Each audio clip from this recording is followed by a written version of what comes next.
بسم اللہ الرحمن الرحیم۔ السلام علیکم، ہمارے چینل میں خوش آمدید۔ ناظرین، آج آپ کے لیے میں انتہائی خوفناک، سنسنی خیز اور دلچسپ کہانی لے کر آئی ہوں، لیکن کہانی شروع کرنے سے پہلے آپ سے گزارش ہے کہ اگر آپ ہمارے چینل پر نئے ہیں تو ہمارے چینل کو ضرور سبسکرائب کیجیے تاکہ آپ کو ہماری ویڈیوز سب سے پہلے ملیں۔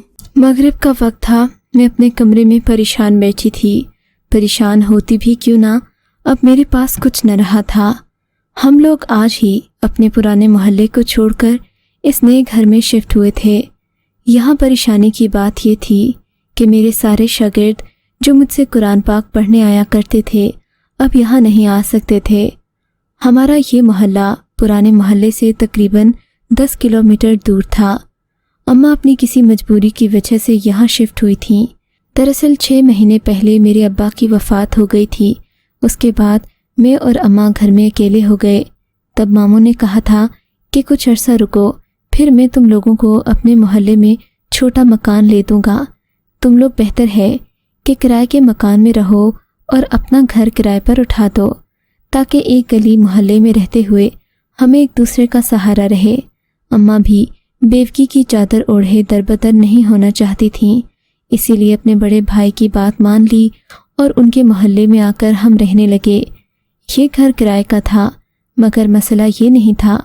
مسئلہ تو یہ تھا کہ میں نے بڑی مشکل سے قرآن پاک پڑھنے والے 10 شاگرد جو اکٹھے کیے تھے، اب وہ یہاں نہیں آ سکتے تھے۔ بھلا بچوں کی مائیں اپنے بچوں کو اتنی دور قرآن پاک پڑھنے کیوں بھیجتیں جبکہ اسی محلے میں مسجد موجود تھی؟ یہ تو میری اماں کی شرافت تھی کہ عورتیں مجھے باقی لوگوں پر ترجیح دیتی تھیں، مگر یہاں ہماری جان پہچان نہ ہونے کے برابر تھی، کوئی ہمیں نہیں جانتا تھا۔ مجھے اپنا مستقبل صاف نظر آنے لگا کہ یہاں جان پہچان بناتے ہوئے 6 مہینے تو لگ ہی جائیں گے۔ ایسے میں ہمارا گزارا کیسے ہوگا؟ ہمارا گزارا یا تو کپڑوں کی سلائی پر یا تو میرے ٹیوشن کی فیس پر ہوتا تھا۔ میں ساتھ ساتھ بچوں کو دینی تعلیم کے ساتھ دنیاوی تعلیم بھی دیتی تھی، اسی وجہ سے مائیں اپنے بچوں کو میرے پاس بھیج دیتیں۔ بہرحال میں نے اللہ سے دعا کی کہ وہ مجھے اس محلے میں بھی لوگوں کے وسیلے سے رزق عطا کرے۔ ان دنوں میں اور اماں زیادہ تر گھر میں ہی رہتے تھے۔ اماں زیادہ تر سوئی رہتی جبکہ میں گھر کے کام کاج میں مصروف ہوتی، 5 وقت کی نماز پابندی سے پڑھتی اور اپنے گھر میں آنے جانے والوں کی خوب خاطر تواضی کرتی۔ ایک دن میں مغرب کے وقت اپنے کمرے میں بیٹھی یہی سوچ رہی تھی کہ ابھی تک ایک بھی بچہ میرے پاس پڑھنے نہیں آیا کہ دروازے پر دستک ہوئی۔ میں نے جا کر پوچھا کون، تو کسی نے آواز نہیں نکالی۔ پھر میں نے دروازے کی درار سے دیکھا تو سامنے ایک چھوٹی سی بچی کھڑی تھی۔ میں نے دروازہ کھول دیا۔ بچی مجھے سلام کرتی اندر صحن میں آ گئی۔ میں اس کی خود اعتمادی دیکھ کر حیران رہ گئی۔ بچی کی عمر تقریباً 10-11 سال لگ رہی تھی۔ اس کی آنکھیں بھورے رنگ کی تھیں اور وہ مجھے دیکھ کر مسکرا رہی تھی۔ بچی کا یوں مسکرانا میری سمجھ میں نہیں آیا۔ بیٹا، آپ کو کچھ چاہیے؟ میں نے پیار سے پوچھا۔ نہیں باجی، مجھے آپ سے قرآن پاک پڑھنا ہے، بچی نے مجھے معصومیت سے کہا۔ اچھا بیٹا، لیکن ابھی کافی دیر ہو گئی ہے، تم ایسا کرو کل آ جانا، میں نے بچی سے کہا تو وہ سر ہلاتی دروازے سے نکل گئی۔ مجھے اس کے جانے کے بعد خیال آیا کہ جب وہ گھر میں داخل ہوئی تھی تب میں نے دروازہ تو بند کر دیا تھا، پھر وہ اتنی جلدی دروازے سے باہر کیسے نکل گئی؟ شاید میں نے دھیان نہیں دیا۔ میں سوچتی ہوئی اپنے کمرے میں آ گئی۔ آج میرے دل میں مایوسی کم ہونے لگی۔ میں نے اللہ تعالیٰ کا شکر ادا کیا کہ اس نے میرے پاس ایک بچی تو بھیجی۔ جہاں ایک آئی ہے وہاں اور بھی آ جائیں گے۔ اور پھر اگلے دن دوبارہ دروازے پر دستک ہوئی۔ یہ تقریباً ظہر کے بعد کا وقت تھا۔ میں نے دروازہ کھولا تو سامنے وہی بچی کھڑی تھی۔ اس کے ساتھ 2 چھوٹے چھوٹے بچے اور بھی تھے۔ یہ بھی انتہائی خوبصورت تھے۔ انہوں نے سفید رنگ کے کپڑے پہن رکھے تھے۔ بیٹا تم آ گئی، یہ کون ہیں؟ میں نے کہا۔ باجی یہ میرے بہن بھائی ہیں، یہ بھی آپ سے پڑھنا چاہتے ہیں، بچی نے کہا۔ اچھا بیٹا اندر آ جاؤ۔ میرے کہنے پر یہ تینوں اندر آ گئے۔ میں نے دیکھا کمرے میں ایک عجیب سی خوشبو پھیل گئی تھی۔ دل میں سوچا شاید بچوں کی ماں بڑی صاف ستھری ہوگی۔ ماں کا خیال آتے ہی میں نے کہا، بیٹا آپ لوگ آ تو گئے ہو، آپ کے ماں باپ کہاں ہیں؟ کیا میں آپ کی ماما سے مل سکتی ہوں؟ میں نے بچی سے پوچھا۔ جی آپی، امی نے کہا ہے کہ وہ آپ سے تب ملیں گی جب ہم تینوں کا قرآن پاک مکمل ہو جائے گا، بچی نے خوشی سے چہکتے ہوئے بتایا۔ تب میں دل میں سوچنے لگی، کیا پتہ یہ لوگ مجھے قرآن پڑھانے کی اجرت بھی دیں گے یا نہیں۔ خیر، میں نے اللہ کا نام لے کر ان بچوں کو قرآن پاک پڑھانا شروع کر دیا۔ میں دیکھ رہی تھی کہ بچوں کی آواز بڑی خوبصورت تھی اور ان کا حافظہ بھی کمال کا تھا۔ میں جو انہیں بتاتی وہ یہ فوراً یاد کر لیتے۔ بچی کا نام قرۃ-العین تھا، جبکہ اس کے بھائیوں کے نام یامین اور دامین تھے۔ یہ تینوں بڑے سعادت مند بچے تھے۔ ایک دن کی بات ہے، ہمارے گھر میں کھانے کی کوئی چیز نہیں تھی۔ ہم جو راشن لائے تھے وہ ختم ہو گیا تھا۔ ماموں تو ہمیں اس محلے میں مکان دلوا کر جیسے خاموشی ہو گئے تھے، انہیں ہماری پرواہ نہ تھی، جبکہ ہم لوگ خودداری کے مارے ہوئے تھے۔ ہم کسی کے آگے ہاتھ نہیں پھیلاتے تھے، نہ ہی ماموں سے سوال کر سکتے تھے، اسی لیے نہ میری جرت ہوئی نہ ہی اماں میں ہمت تھی کہ وہ ماموں سے کچھ سوال کرتیں یا پھر یہ کہہ دیتیں کہ مہینے بھر کا راشن ڈلوا دیں۔ اب میری نظر ان بچوں کی طرف تھی کہ شاید یہ کوئی نہ کوئی معاوضہ مجھے لا کر دیں گے، مگر بچوں نے ایک بار بھی معاوضے کا نام نہیں لیا تھا، جبکہ مجھے اپنے منہ سے کہتے شرم آتی تھی۔ پرانے محلے کی عورتیں تو خود ہی کچھ نہ کچھ اماں کے ہاتھ پر رکھ دیتی تھیں، لیکن میں ان بچوں سے بھلا کیا کہتی، سو میں چپ سادھے رہی۔ آج جمعرات کا دن تھا، میں اور اماں بھوکے بیٹھے ہوئے تھے کہ دروازے پر دستک ہوئی۔ میں تھکے تھکے قدموں سے دروازے پر پہنچی۔ آج تو بھوک کے مارے مجھ سے چلا بھی نہیں جا رہا تھا، تھکن سے برا حال تھا۔ دروازہ کھولا تو سامنے قرآن پاک والے بچے کھڑے تھے۔ میں نے دیکھا قرۃ-العین کے ہاتھ میں ایک بڑی سی ٹرے تھی، جسے اس نے سفید رنگ کے کپڑے سے ڈھانپ رکھا تھا۔ قرۃ-العین نے سلام کر کے اندر آنے کی اجازت مانگی۔ میری نظریں جانے انجانے میں اسی پلیٹ پر اٹکی ہوئی تھیں۔ تب قرۃ-العین نے اپنے ننھے ننھے ہاتھوں سے پلیٹ میرے سامنے کرتے ہوئے کہا، آپی، آج امی نے آپ کے لیے چاول بنائے ہیں، آپ کو کھا کر بہت اچھے لگیں گے۔ قرۃ-العین نے کہا تو میرا دل عجیب انداز میں دھڑکنے لگا۔ آج ہمیں بھوکا رہتے ہوئے ٹھیک ایک دن ہو گیا تھا۔ میرا دل چاہا کہ میں ابھی ان بچوں کو چھٹی دے دوں اور اس کھانے پر ٹوٹ پڑوں۔ خیر، میں نے قرۃ-العین اور باقی بچوں کو کمرے میں بٹھایا اور ٹرے لے کر اندر چلی گئی۔ کچن میں کچھ چاول پلیٹ میں رکھے، اپنے لیے الگ اور اماں کے لیے الگ، اور باہر آ گئی۔ اماں بھی سو رہی تھیں، انہیں جگانا مناسب نہیں تھا۔ میں نے بچوں کو آ کر قرآن پاک پڑھایا۔ آج بار بار خیال آ رہا تھا کہ میں قرۃ-العین سے قرآن پاک پڑھانے کے معاوضے کی بات کر ہی لوں، مگر پھر سوچا آج اللہ نے رزق دے دیا ہے، اگر کل نہ ہوا تو پھر بات کر لوں گی۔ آخر میں بھی تو اس کی مخلوق کو قرآن پڑھاتی ہوں، اسے میرا خیال تو ہوگا ہی، میں کیوں بچی سے سوال کروں؟ یہی سوچ کر میں چپ ہو گئی۔ قرۃ-العین وغیرہ اپنا سبق مکمل کر کے چلے گئے۔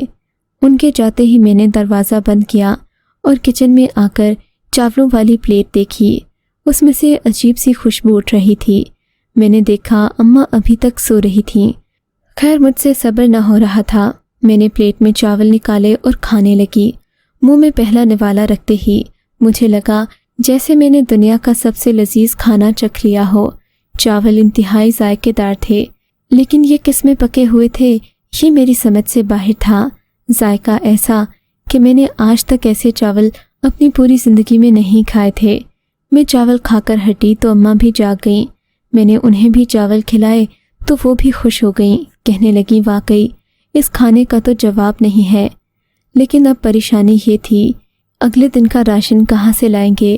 خیر، ہمیشہ کی طرح میں نے اگلے دن کی فکر چھوڑی اور عشاء کی نماز پڑھنے لگی۔ نماز پڑھتے ہوئے میری یہ عادت تھی کہ میں کبھی بھی روشنی میں عشاء کی نماز نہیں پڑھتی تھی۔ مجھے اندھیرے میں عجیب سا سکون میں سارے مسئلے ختم ہو جائیں۔ اماں کی بات صحیح تھی۔ اگلے دن میں نے صبح سویرے اٹھ کر قرآن پاک کی تلاوت کی اور اماں کو ناشتہ دے کر باہر جانے کی تیاری کرنے لگی۔ اماں نے بھی چادر اوڑھی۔ ہم دونوں کا رخ حمید جیولرز کی طرف تھا۔ یہی وہ دکان تھی جس پر ہم نے اپنے سونے کے سبھی زیورات بیچ دیے تھے۔ ابا کی بیماری پر وہ سارے پیسے جو لگے تھے حمید جیولرز نے ہی ہمیں دیے تھے، جبکہ انہوں نے ہمارے زیورات کا ہمیں خاصا اچھا دام دیا تھا۔ خیر، حمید جیولرز کے پاس پہنچے۔ آج دکان پر حمید صاحب خود موجود تھے۔ ہم نے انہیں سونے کے یہ سکے دکھائے تو کہنے لگے کہ یہ تو بہت قیمتی اور خالص ہیں، اگر آپ انہیں اچھے داموں بیچنا چاہتی ہیں تو کچھ دن اور انتظار کریں، میں آپ کو ایک ایسے شخص سے ملواؤں گا جو سونے کے کاروبار کے علاوہ ایسی منفرد اشیاء کی زیادہ قیمت لگاتا ہے۔ حمید صاحب کی بات سن کر ہماری امیدیں اور بڑھ گئیں۔ ایک ہفتے کے بعد انہوں نے ہمیں بلایا۔ اس شخص نے ہم سے 10 لاکھ روپے کے عوض وہ 2 سکے لے لیے۔ ہم نہیں جانتے ان کی اصل وقت کیا تھی، لیکن اس نے وزن کے حساب سے ہمیں ان سکوں کے بہت اچھے دام دیے۔ 10 لاکھ روپے اس گھر کے لیے جہاں کبھی 10,000 بھی جمع پونجی کے طور پر نہ رہے ہوں، کسی خزانے سے کم نہیں تھے۔ میں اور اماں خوشی سے پھولے نہ سمائے۔ سمجھ میں نہ آ رہا تھا کہ ان روپوں کا کیا کریں۔ اماں کہنے لگیں، اللہ نے ہمیں اتنی بڑی دولت دی ہے، اس لیے ہمیں اس مال میں سے صدقہ کرنا چاہیے۔ چنانچہ ہم نے اپنے تمام غریب رشتہ داروں اور محلے کے غریب گھرانوں میں 3-3 ہزار روپے کے لفافے بھی تقسیم کیے۔ اس کے علاوہ ہم ہر ماہ مسجد کو چندہ دینے لگے۔ اب ہمارے مالی حالات کافی اچھے ہو گئے۔ اس دوران کرتلین جو مجھ سے قرآن پاک پڑھنے آیا کرتی تھی وہ بھی برابر آتی رہی، لیکن حیرت کی بات یہ تھی کہ اس نے ایک بار بھی معاوضے کی بات نہ کی، نہ ہی اس نے مجھ سے یہ کہا کہ وہ مجھے اپنی ماں سے ملوائے گی، مگر میں اس لیے مطمئن تھی کہ ہم لوگوں کے مالی حالات اچھے ہو گئے تھے، اب مجھے اس معاوضے کی ضرورت نہیں تھی۔ آج کرتلین کا آخری دن تھا۔ وہ قرآن پاک مکمل کر چکی تھی، جس کی اسے بہت خوشی تھی۔ میں نے اسے اپنا وعدہ یاد دلایا، کرتلین تم نے کہا تھا جب تمہارا قرآن پاک مکمل ہو جائے گا تو تم مجھے اپنی امی سے ملواؤ گی؟